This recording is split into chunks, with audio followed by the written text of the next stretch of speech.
Good morning, everybody. I'm Larry Weissoon. If you enjoy real-world hunting and fishing talk, you're really going to enjoy listening to my good friend, Luke Clayton, and his guest for the next hour. This is David Fox, and welcome to Outdoors with Luke Clayton and Friends. Luke has been a recognized outdoors writer for the past 3 decades and writes for a host of outdoor publications.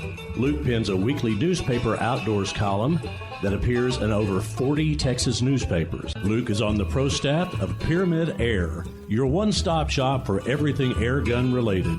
Smokin Tex electric smokers and AGM Global Vision, maker of an awesome line of thermal hunting scopes and spotters. Feel free to contact Luke through his website, catfishradio.org. Now let's join Luke and his guests for this week's show. Well, thank you guys for that nice introduction, and it is Campfire Talk time with our buddy Larry Weissoon. And today, if you are listening to one of our wonderful radio stations on June the 7th, today, we're going to be down in Nacogdoches, Texas. Larry's going to tell you a little bit about that. But if you're listening on a podcast, Larry and I don't want you driving to Nacogdoches. We don't want them down there on June the 9th or something, but if you're listening on the radio, we will be down there. We'll give you some details on that. But Larry, thank you for being with us. I really do appreciate you being here all these many years with me. Yeah. Oh, my gosh, Luke, as I've said so many times, this is the one thing I look forward to. And I've got to thank Hornady, accurate, diddly, dependable, Mossberg, that's made in Texas. Their rifles and shotguns. Stealth Vision, which comes put everything together there in Crockett, Texas. Mm-hmm. VINEYARDMAX, you're very familiar with that, as a lot of people are, with their deer feeders, their fish feeders, their VINEYARDMAX bait that works out of this world good. And, of course, they sell my Weissoon whitetail knives as well, too. And Taurus, that makes the Raging Hunter that I love to shoot. You mentioned the event going on the 7th of June there in Nacogdoches, and that is the DSC chapter, the local DSC chapter, DSC East Texas. All kinds of things going on there today. Great opportunity. Actually extends over tomorrow as well through the 8th. So a kind of a mini type of outdoor show. Texas Wildlife Association is going to be there, and this is really kind of built around whitetail deer. They're going to be a tremendous number of whitetail deer killed or have been taken up in the northeastern part of the state that'll be on display. And the guys from Texas Wildlife Association with the Texas Big Game Awards, they're going to be there scoring heads as well too. And I got a feeling we're going to spend a little bit of time in their booth, and then of course I'll be speaking, and we got some other speakers. Got Paul Moore speaking later today as well too, and that's there in Nacogdoches, Texas. So, you know, if anybody's in that part of the world when this is aired, would love to have them come out. Jeff is going to be there, Jeff Rice. We're going to try to do a show for our Sportsman's Life there as well, too. So a lot of good things going on there. Then we got all kinds of things going on as well, particularly up in your part of the world. I'm back in, I think it's I'm looking at my calendar, on the 21st of June. The Texas Big Game Awards is going to do their presentations of awards for that part of the country up in Lufkin, and they can learn more about that by visiting with the site, the texas-wildlife.org site on things. And I'll be over in New Braunfels. I know we got a few listeners down there in the hill country as well too, and that'll be June the 12th. They'll have their regional Big Game Awards. I'll be a speaker there as well too. So got all those kind of things going on, and then we got a lot of great things going on. We'll talk a little bit more about that later on with TWA and DSC in July. But you know, this is a good time.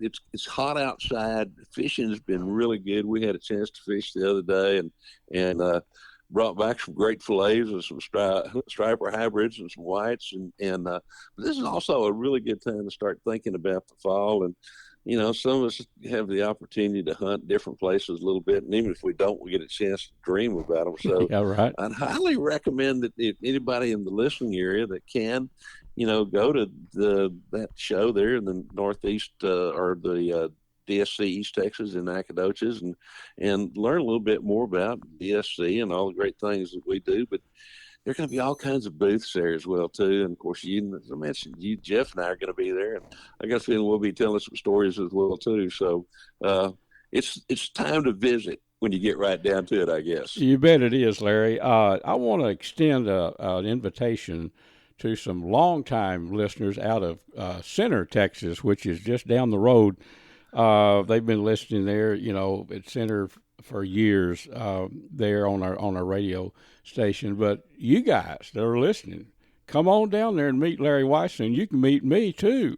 Absolutely. I've been in person and real. Yeah, we're going to be there. I've been coming to you for years out of Center at the great radio station there. So anyway, I was just thinking about kind of waving the flag for the whole outdoor lifestyle.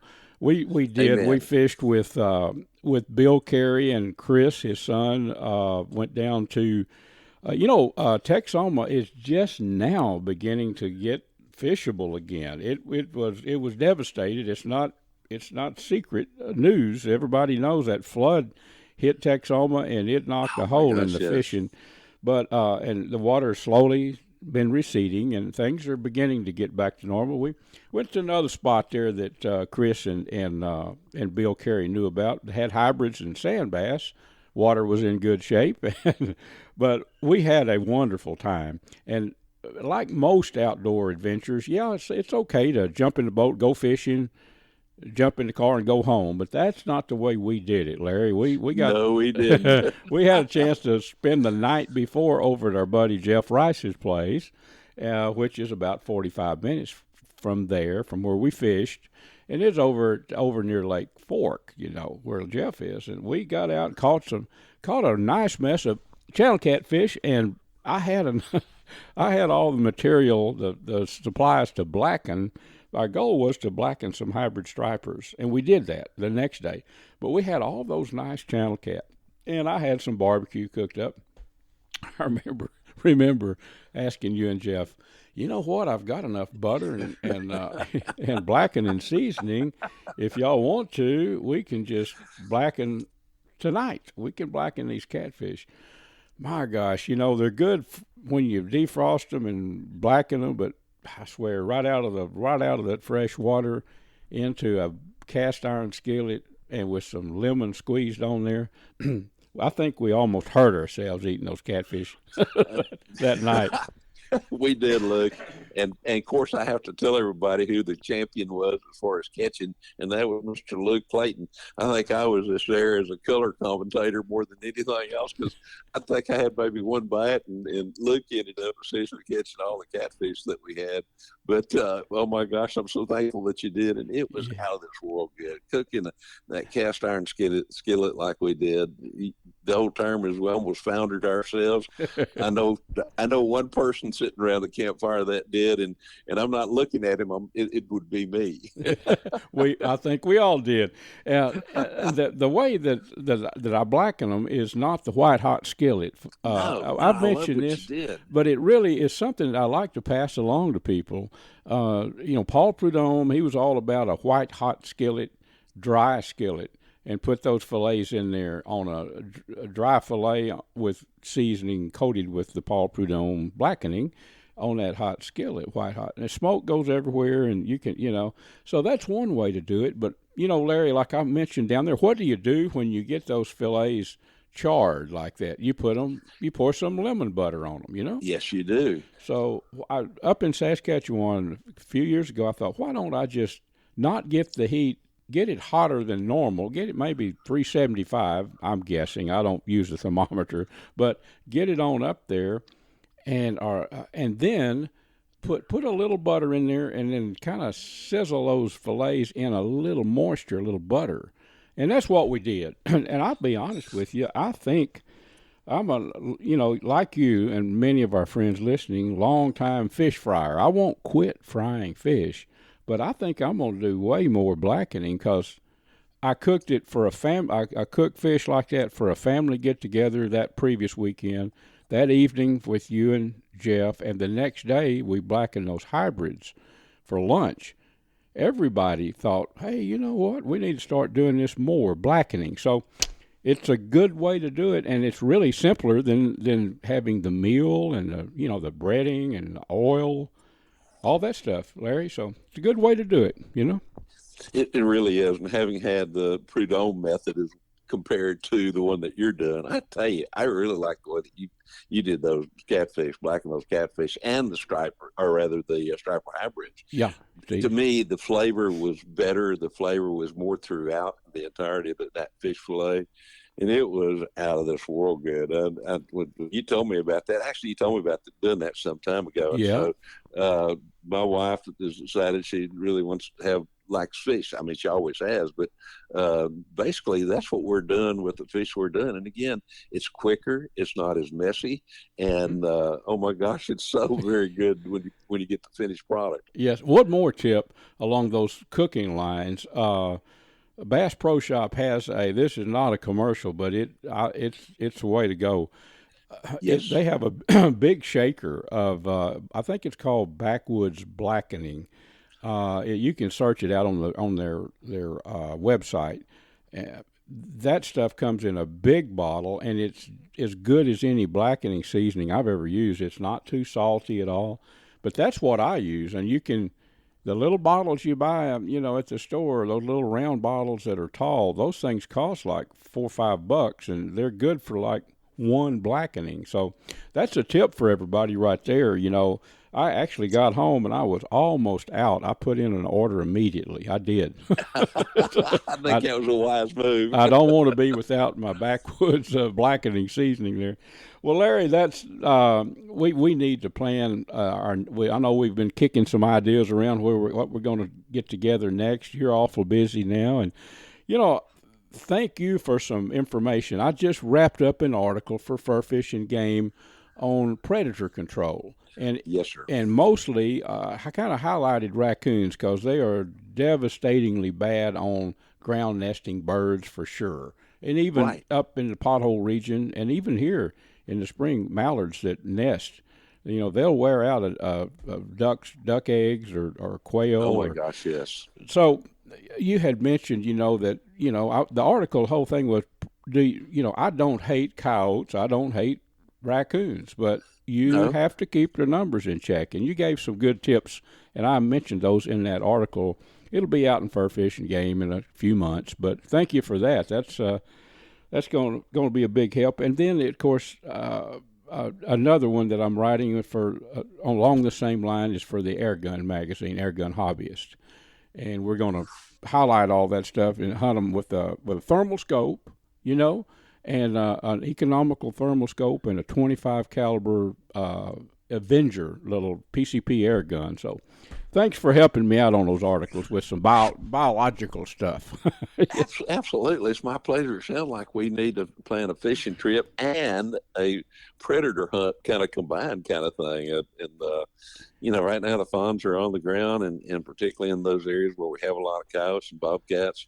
This is a really good time, kind of like you mentioned, even with big coons. I've seen coons kill fawns as well too. So this is a good time to do some of that predator control. And again, we're not trying to wipe out the predators. No. Yeah. We're simply trying to control them so that they're kind of in tune with what everything's out there, including some of the little vermin like the rats and mice and those kind of things as well too. So you need them, but maybe we don't need quite as many as what we have. Exactly. Well, Larry, thank you very much, and I'll be en route to Nacogdoches, Texas, and we'll join Mr. Paul Moore and Kurt and all those guys out there, and I look forward to listening to you share some information on stage later today, buddy.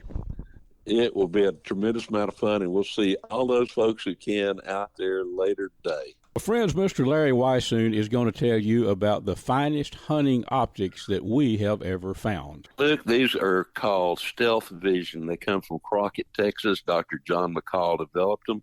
They're 34 millimeter tubes as opposed to the narrower tubes, so more light transmission.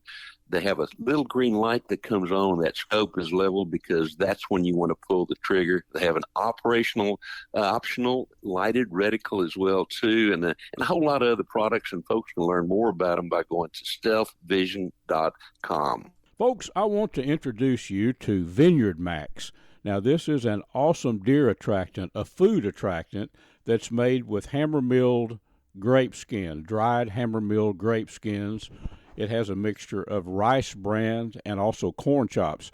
Very effective. Deer can smell the scent of grapes from a long way, and it brings them in. I've used it in West Texas out with Larry Weissoon, and we were out there where deer are not even exposed to grapes, and they came right in. Also, VINEYARDMAX has a very good line of game and fish feeders. Check them out online, vineyardmax.net.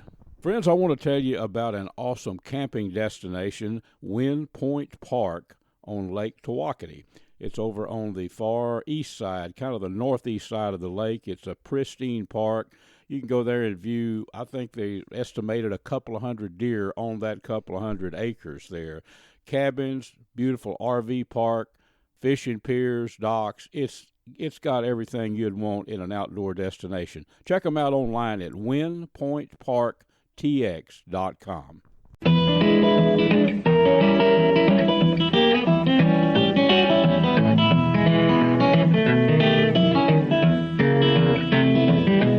Folks, this segment is made possible by Smokin Tex electric smokers that I've been using a long, long time, CatfishPro, catfishing baits and catfish supplies, Ultrimatic Feeders, and AGM Global Vision, maker of the spotters and thermal scopes that I hunt with. Well, folks, you know, we've covered a bunch of hunting with Mr. Weissoon, as always. Let's talk some fishing, some hybrid striper fishing, and some white bass or sand bass fishing with my buddy, Mr. Omar Cottrer, Luck of the Irish Guide Service. Omar, you're standing by, and you pried yourself out of that boat for just a little bit to talk fishing with me, and I appreciate you doing that, buddy. You bet. You know, it's a really good time right now to be on the water. The shad spawn's still lingering on, and you get out there at daylight, you can find these white bass that are just starving right now. They're coming out back from spawning, and they're just gorging themselves. It's nothing to have a nice sized fish and have 10 or 12 shad in his belly when you clean him. So they're just going to town on these shad as much as they can, and mostly on wind-blown points. So if you don't have a good trolling motor or a good way to hold yourself in the fish, it'll be tough for you. But, you know, we're going to have some nice days coming up this week where the wind's not blowing quite so hard, but that may shut them down a little bit too. You just don't know. But hard to predict. The thing that I have to, and I was thinking of something about this when we were talking prior to getting on the air. There's a balance between a bait that you can cast and a bait that will sink straight to the bottom in 5 feet of water. And you don't want the bait that's going to go straight to the bottom. You want the bait that's going to slowly sink, because the slower the sink, the more you're up on the surface of the water. These fish are in 2 to 8 feet of water. And if you have a bait that you cast out there and it just goes straight to the bottom, the fish aren't going to see it. You're not going to be able to get it back up into that strike zone, that first top 1 or 2 feet of the surface water before it's out of them. It's past them. So I've got a new bait that I've been using called a maul lure, and it's on whitebassTools.com, and it really does that. It's basically a great big MEP spinner with a little bit heavier body, but that blade won't let it just sink straight.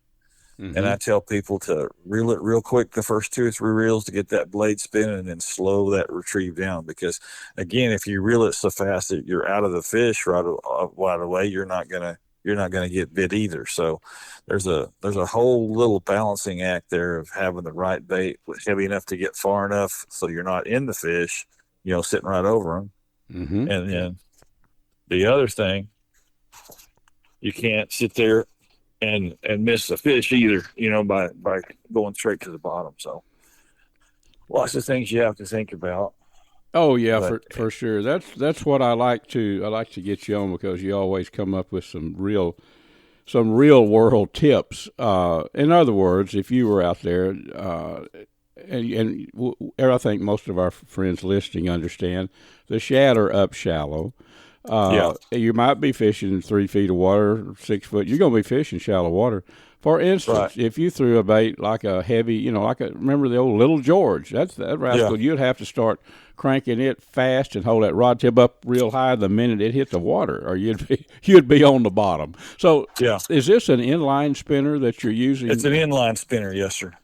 Yeah. And it works really, really well. Yeah. And so when you mentioned like a MEPS, that made me think it had to be sort of an inline of sorts, you know. Yes, sir, it is. And it's got a big Colorado blade on it. Yeah. So it has a lot of flash and vibration. A lot of thought went into it. The back half of the lure has actually a yellow kind of color to it, like a shad's tail, and then it has a glow in the dark little rubber tube over the treble. Mm-hmm. Yep. That'd add a little. And what's the name? I'm gonna have to try some of these. What's the name of that bait that you're using? It's called a Mal, M-A-L, and it's made by Meps and Bob Mandel, which is the guy down on one of the lakes down here in Texas. I can't think of it right now. Yeah. But he worked with them and developed it. Okay, and it's just an awesome lure. He has a website called whitebasstools.com that you can get it off of. Yeah, is it a MEPS or is it just a it's MEPS. It says MEPS on the package. Oh, it is a MEPS. I fish MEPS and even I used to actually sell MEPS the squirrel tails right back when I was a kid. Oh yeah, MEPS. I use them up a lot. Well, that's what you use in Canada. Up in Saskatchewan, a lot. That's their spinners are well known. Awesome. So MEPS, that's working. Well, yes, so sir. Throw it out and pull it and get your props working, your blade working, and then just get that blade spinning. Yep. That Tawakoni now. Let's stay with that. It's known for some Magnum, which means big sand. Are you catching some pretty good sized ones? I saw the picture you just sent me. Yes, you are. We're catching some good ones. Yeah, we're catching some real good ones. Yeah, some big ones. We're catching some 14 to 16 inch ones. Oh boy, they're really good fish. And people always talk about going saltwater and stuff. I'm like, it's not any different. You keep a 14-inch snapper. What do you lift? Lifting your nose at 14-inch sand bass. That's right. Yep. Yeah.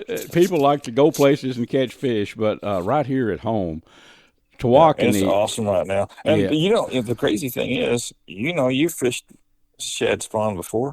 You never know if you're going to catch a 14-inch sand bass or a 20-inch striper or 25-inch flathead. Exactly. Some of my most fun times, honestly, it's wonderful if you get in a boat and get out there, but I've caught a ton of fish on windy points when the shad are actually, when the wind's blowing in. This sounds crazy to probably a lot of our listeners, but I didn't even have to throw a cast net for the shad. That wind blowing in, and those rascals are up on the bank sometimes. That's the truth, too. Yeah. People think, whoa. I've seen it. Yeah, I've done it, especially Lake Levon out there. Okay, so. I've seen what looked like a silver wave along the bank. Yes, sir. Yep, me too. So the early morning, you want to be there, you probably want to be pulling out of the dock 6:15. 6:15, okay. Yep. And then, so that bite, as a rule, that early morning shad bite there, fishing around the points and all, a couple of hours, would that be right? Yes, sir. Then what? Yes, what do we do next? Then I go out and start looking on the humps and ridges, and you got to be careful right now. There's a lot of under hybrids and under striper being caught that are out there. We're catching them, and of course we're throwing them back. Yeah. But they're definitely there. Mm-hmm. And you just got to really be paying attention to make sure that you're not keeping one of those under hybrids. You want to be throwing them back. And because the game wardens are back in town there on Tawakoni, and they are checking everybody. Okay. So a good way to identify the tooth patch. That's one of the first things the game warden's going to look at, Yeah. But of course, people like yourself that fish and catch hybrids and white bass and stripers, when you pull him in. But for the average fisherman, would the tooth patch situation, or what would you look for when you want to? I look for all the lines going to the tail. Yep. That's really what I look for, and I look for hybrids and striper look cleaner, and they have kind of a blue cast to them. Mm-hmm. They do. Yeah, they're pretty obvious, aren't they? But the lines all the way to the tail. Describe that. All the lateral lines go all the way to the tail. They look a little cleaner, and especially the stripers, they have you'll see a little kind of a blue color to them. Mm-hmm. The sand bass just don't have. And the sand bass, they're called sand bass because they look like they have a sand color to them. Mm-hmm. Yeah. So that's another good way to tell them apart. Even the hybrids, they have more of the striper parent to them because they'll be cleaner too, and they won't have that sand color to them at all. Yeah. One thing about hybrids too, if you fish, the biggest, there was one day in 1988 at off of Sun Point at Tawakoni. We were using live shad, and those fish we caught from 9 to, I caught one that was almost 14 pound hybrid. Never will forget that. They pulled up on that point, middle of the day, mind you. But what I'm getting at, when a hybrid, I don't care if he's a 20-inch hybrid, when he hits that bait, he doesn't hit it like a sand bass. I mean, that's the a 20-inch hybrid can pull drag. A 20. So that's another giveaway. Usually people like us that fish for hybrids a lot, I know it's a hybrid before I ever see it, don't you? Oh yeah. Yeah. Oh yeah. Or a catfish or whatever, just by the way it's fighting. The way it's fighting. That's right.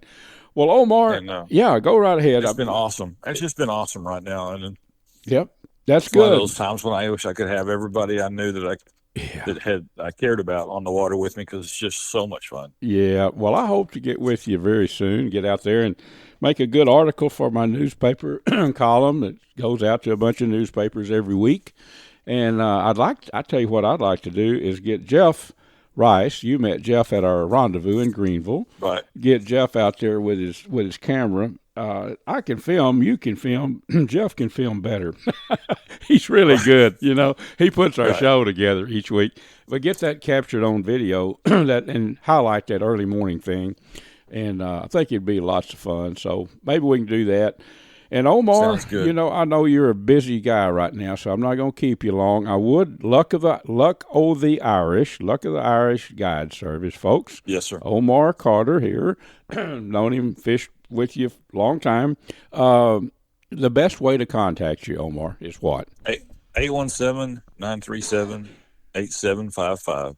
Okay, and then like online, Facebook or whatever. Yeah, I'm on Facebook, TikTok, Instagram, YouTube. Do they look for Luck o' the Irish or Luck o' the Irish? Yep. Okay. All right, buddy. Well, I'll let you get back. You probably got there's an NTX on that too, because apparently there's a Luck of the Irish in Florida as well. Okay. Well, tell us exactly what to look for if you're going to type it in. Just Luck of the Irish Fishing Guide Service, or Luck of the Irish and NTX for North Texas. NTX. Okay. All right, buddy. I'll let you go. Look forward to seeing you here pretty soon out on the water. Maybe catch some of these shallow fish early in the morning. How about that? That sounds like a blast, buddy. Folks, I want to tell you about an awesome destination for camping, just a getaway place, some very good fishing up on the upper end of Lake Livingston. It's River Rat Resort. You can go online to riverratresort.com. Check it all out. It's an awesome website there, but there's RV sites for RVs. There's tent camping right on the river, cabins there. It is a beautiful park, and I fished down in that area for many, many years. I probably first started fishing there 30 years ago, but you can fish the river. Lake Livingston is a well-known fishing lake. If you don't like to fish, which I bet you do, but if you don't, it's a great place just to get away from the hustle bustle of the big city. You can call 936-277-5495. That's 936-277-5495 and make reservations. But first, go online there to riverratresort.com. Check it out. I want to tell you about a one-stop shop for everything related to game feeders and fish feeders, Ultrimatic Feeders. I've been using components and feeders from Ultrimatic Feeders for 20-something years, I guess. They have the remote, which you can remotely activate your feeder with, the timer, which is the most simple timer that I've ever found on a game feeder. And then the eliminator. Check these out. They are worked on actually on centrifugal force, and they seal off the corn supply so coons and squirrels can't get to the corn. Check them out. Ultrimatic Feeders, you could go online to ultrimaticfeeders.com. Folks, let's talk a little outdoor cooking. Let me tell you about an electric smoker that I've been using for 15 years, I guess. Smokin Tex electric smokers. If you're tired of staying up all night keeping that wood fire burning when you're barbecuing, give Smokin Tex a try. They're made to last a lifetime. You can check them out at SmokinTex.com. That's SMOKINTEX.com. For seasonings, anything to do with outdoor cooking, all kind of jerky seasonings, sausage seasonings, Butcher Packer Supply. That's butcherpackersupply.com. I think the website is butcher-packer.com.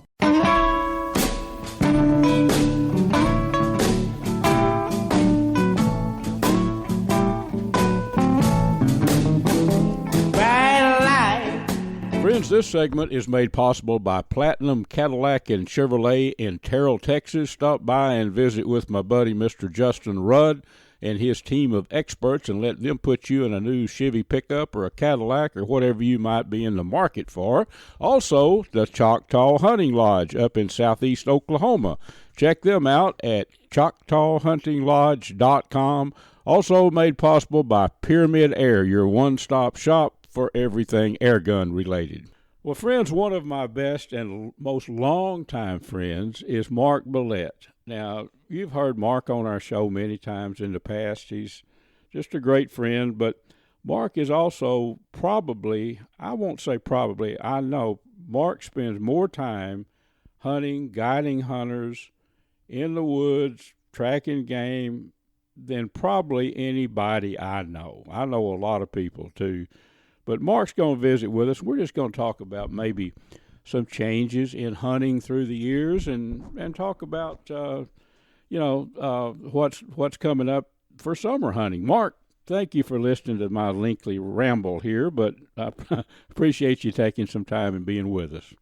Oh, Lou, good to be with you. Good to talk to you. First question I've got, have you and I had some good times together in the outdoors or not? Oh, for decades now, many years. Yeah, I know. Yeah, decades is right. We went back to when I was kind of a young whippersnapper. Yeah, and then we both gained a few years since then. But we've also gained a lot of knowledge. And hunting, folks. Mark was the first person that I know that high fenced an area, hog proofed. I'll put it that way. Not high fence, hog proofed a section of East Texas woods, and begin doing hunts, bow hunts strictly.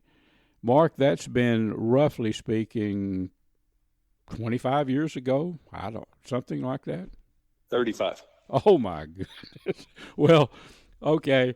So the way Mark and I met is my wife's mother was from Groveton, which is near Crockett down in East Texas. And I would go down and with my wife and young kids at the time and visit.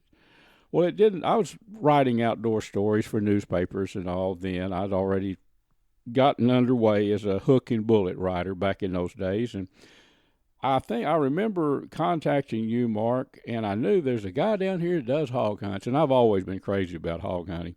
I contacted you anyway, made arrangements to do a muzzleloader hunt with you. I remember that like yesterday, and I bet you do too, right?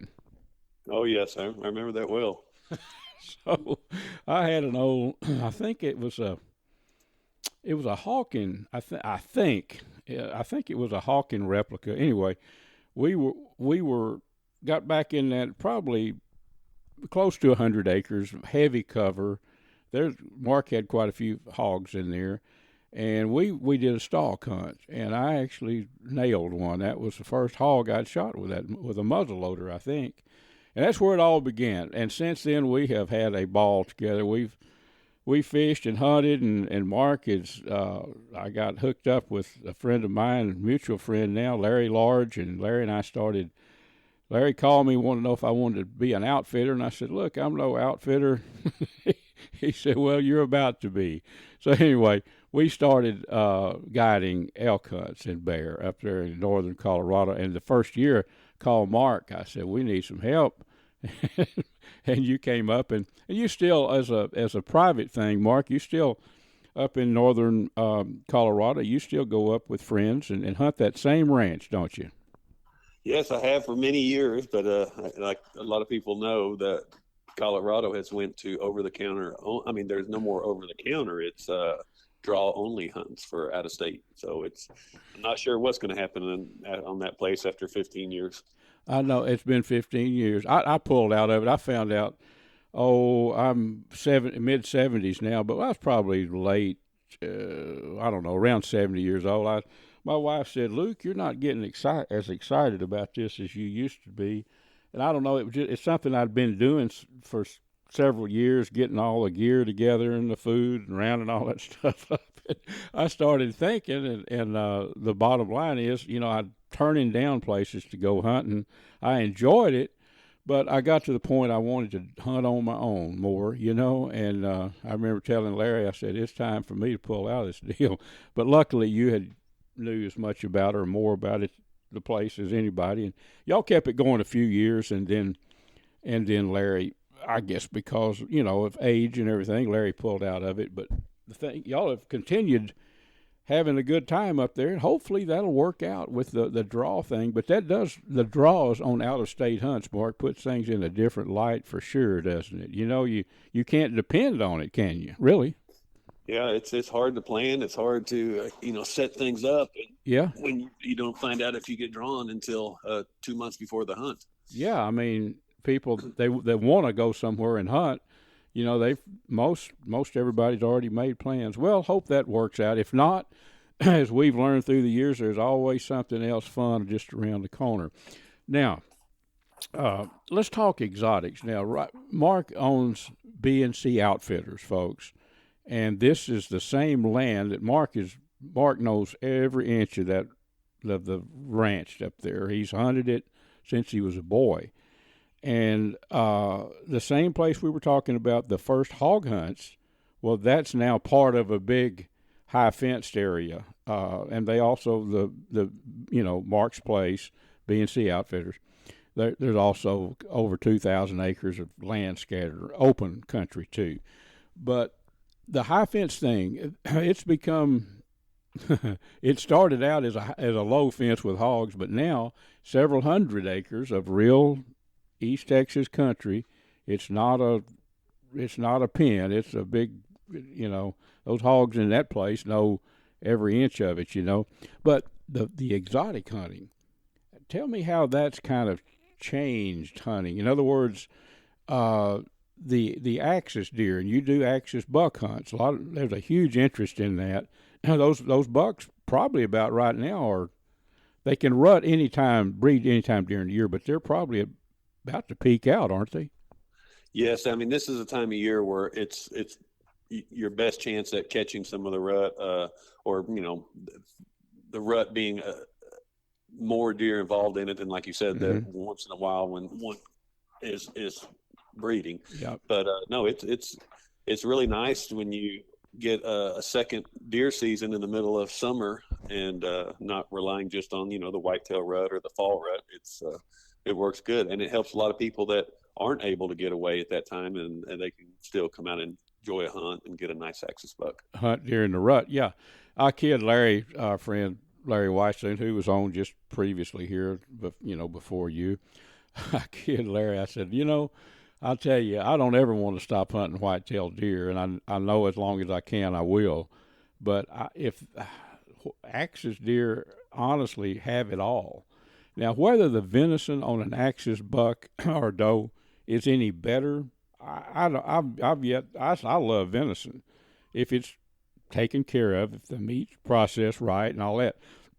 I mean, by venison, I'm talking about mule deer, white-tailed deer. I love it, but the craze of axis deer meat. I personally think a fallow deer, I don't know how many people could tell the difference if I set them down to a platter of chicken fried venison that was butchered right, taken care of, chicken fried, fallow deer, and then, then axis deer. I don't know if they could tell the difference, Mark. What's your thoughts on that? Oh, I think you're right. It's, everybody's, and axis is very good, and everybody, goes to that. But kind of like I tell everybody, because we run so many different exotics, it's not the only good meat. There's a lot of other ones that are really good also. So, beautiful animal, big horns, and they taste good. It's always, a good combination to have. That's right. With the hide, I always get the hide tanned on. I've still got one from years ago that I shot down in near Campwood with Larry Large years ago. But yeah, now I'll tell you something that I do love that's different is bison. I just absolutely love. We're going to try to take one this fall. Larry and I've got plans to put one in. I would say in the freezer, but in several freezers. But bison meat, like the hamburger made from buffalo, bison, that's some of the best meat that I've ever eaten, Mark. I know you're got clients there, your hunters take several bison in the course of a year. What's your thought on eating bison meat? Oh, absolutely. And, you were talking about some of the changes and stuff with the hunting and all. When I first started bison, it's been many years ago, but it wasn't that people weren't interested. They just didn't put it all together. Mm-hmm. Now they're very popular. I mean, it's hard for me to find enough of them, and we can do them any time of year. And the results from from processing and eating them, people they just love it. So they're very popular, very good to eat. And I would get as many as I could just to keep up with all the hunters. And they're an exotic animal. They are compared to another bovine, like zebu, those type cattle, if you will. But they're the bigger animals like that, where 20, 25 years ago, you didn't hear a lot. People went nilgai hunting and all that, but you didn't hear much about that. But even zebu, you and I have used air guns and I've done articles and things and processed the meat. That's basically, it's like a wild beef in a sense, isn't it, Mark? The zebus. Oh, the zebu, they're very popular. And it's a fun hunt. Yeah. And we also do Watusi. Watusi are always good. And, of course, their horns are impressive, and everybody likes to see those. But very, very popular. And, it's not a cow out in a pasture that some farmer feeds and whatnot. These are out in there, living in the wild. And if they think you're on to them, they don't want to be there. So it's not a extremely hard hunt, but it's definitely a challenge, and we make it fun, just like you were talking about with the air gun. Yeah.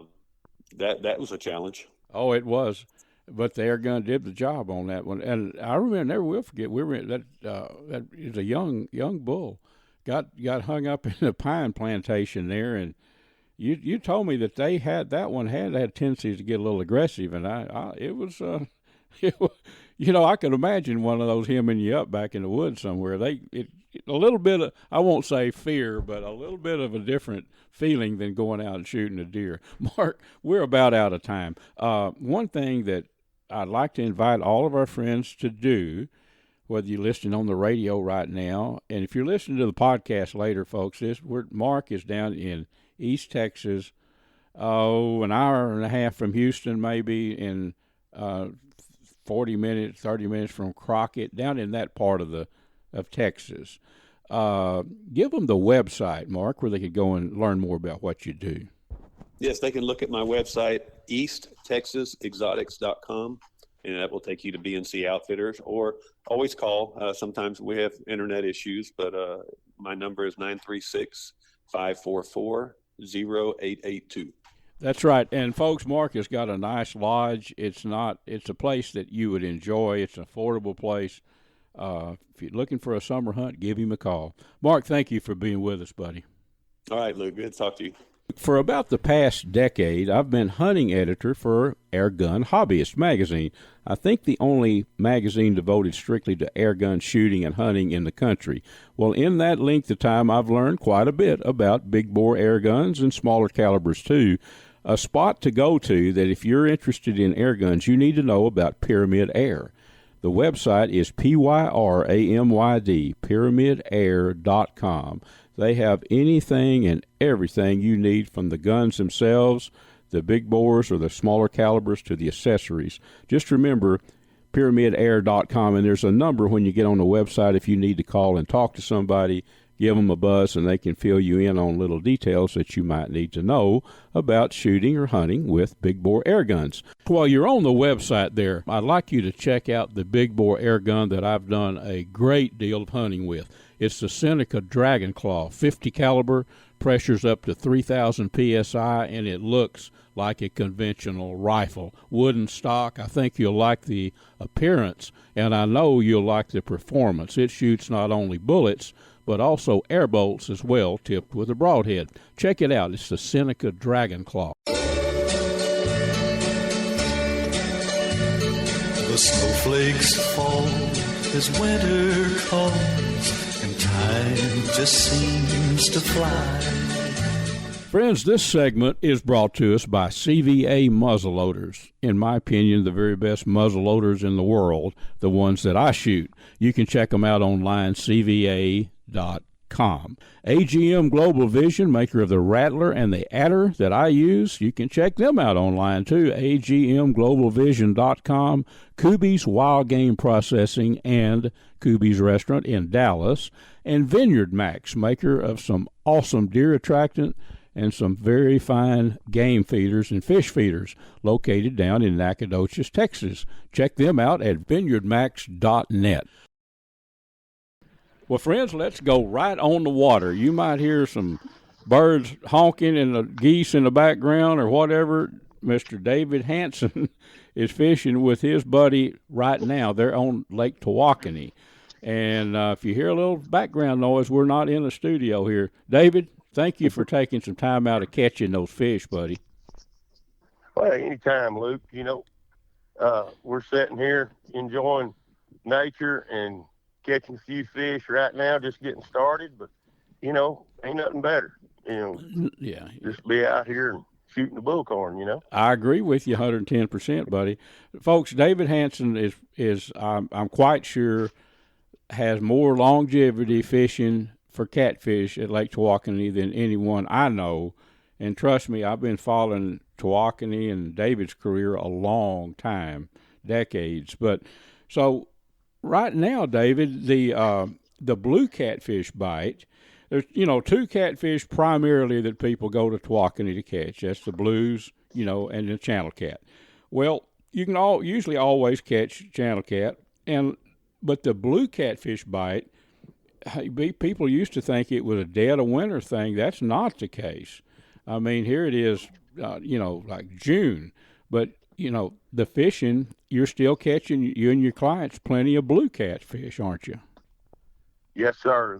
The bite, it's spawn time, and the bite's a little different. We're not catching the huge fish, but 10 to 20-pound fish are not uncommon right now. Mm-hmm. 3 or 4, maybe more on a trip. Plus the eating size fish are ranging, 2 to 7 and 8 pounds. Really nice fish. Yeah, oh boy. And it produces a good mess to take home. The action is great. I mean, if you're wanting to catch blue cat and not be cold, this bite is going to continue this way until middle of next month, and then I'll start channel cat fishing around the 1st of June at Lake Fork and here as well at Lake Tawakoni. But when the blue cat bite is still hot, that's what I'm going to chase. I'm going to advise you to go for the blue cat. But the channel cat bite that I've been chasing at Lake Fork is awesome as any I've ever seen. I mean, you go down there and catch 4, 5, 6, 8, occasionally 10, 12-pound fish. Most trips have 2 or 3 of those on it. It's just an outstanding fishery for channel cat. It is, Dave. Well, here it is, like the 1st of June. Past that, you're already. I mean, you're still catching blues. So that could go on for a few more weeks. Who knows? Absolutely. But the pattern has changed, or maybe people are just getting savvy to the fact that you can still catch these blues. Because used to, it'd be time to start sinking some punch bait over some sired grain by June the 1st. But so that's good. Absolutely. Yeah. Oh, that's good. I didn't want to mislead anybody on the time frame, but yeah, early June is right now. It's still working. Who knows how long it'll be? But when that does stop, you can always go to your punch bait and your baited holes, can't you, David? Oh yeah, we got. We got a good one. A play-by-play. Who's got the rod? Your buddy got the rod right now? Old Ben's got him. Okay, Ben. We want a play-by-play of this. He's coming to the boat like a bastard right now. Okay. You gonna have to net him? Oh, you got your net. Who's got the net? Wait, hang on. We're coming. Bring him in. Don't horse him, as the saying goes. Oh, we got him. All right. This was about a 20-pound Lake Tawakoni blue cat in the boat. Oh, I wish we had a way to. Well, you can send me when we get through. Snap a picture. We'll run this with the podcast after the radio show runs it. How big is he, David? He's right at 20 pounds. Yeah. 31 inches long. Oh boy, nice fish. He's a good one. Well, I tell you what, you guys have got your hands full, David. So let's do this. Let's cut it a little short, and you tell them how to get a hold of guy David Hanson out at Lake Tawakoni to get in the blue catfish. I don't want to tell people to come and catch blues because right now it's going on, but by mid-June it may be over with. So how do they call you? Yeah, they can reach me anytime, and my cell number is 903-268-7391, or you can find me on Facebook. Just look up David Hanson. David, you and Ben, y'all have a good. I wish I were with you guys. Y'all have a good time, and some of them. I know you're gonna put some fillets in the boat for those smaller fish. So keep at it. Keep doing what you're doing, buddy. All right, man. Thank you, Luke. Good fishing, brother. Well, folks, David has netted that fish, I'm assuming, about a 20-something pound blue. That is and I want to thank David for being with us. On the water, that was what we might call a play-by-play fishing spot right there. But it is a different bite. The fact that those blue catfish, people have learned, I guess you could have always caught them. But by this time, most fishermen at Tawakoni and, most catfish lakes in Levant and Choke Canyon, you name it, they switched over to fishing over, holes baited with soured grain or range cubes using punch bait for channel catfish. But I'm not sure you couldn't have always stayed with now they're using fresh shad. That's just everything in the lake eats fresh shad. Not that you can't catch them on punch bait, but you can catch a whole lot more, a lot faster, if we're talking blue catfish, on a fresh bait. Sometimes cut sunfish works, but shad almost always works. Well, thank you for listening to our show today, friends. This does wrap us up. We've covered the bases, everything Mr. Larry Weissoon talking and Omar Cottrer talking about catching the sand bass. It's been a fun show. I want to thank all of our guests. I want to especially thank all of our radio stations. There's a plethora of outdoor shows that they can run. This one, our Catfish Radio, I've been doing it for going on 19 years every week now. I don't profess to be a news outdoor show. It's not. But if you listen, it's, a lot of good-natured banter goes on, but a lot of information is passed along in this hour show. Thank you a lot, folks, and make sure and tune in next week. We'll be right back here with you. You can always contact me, Luke Clayton, through my website, catfishradio.org.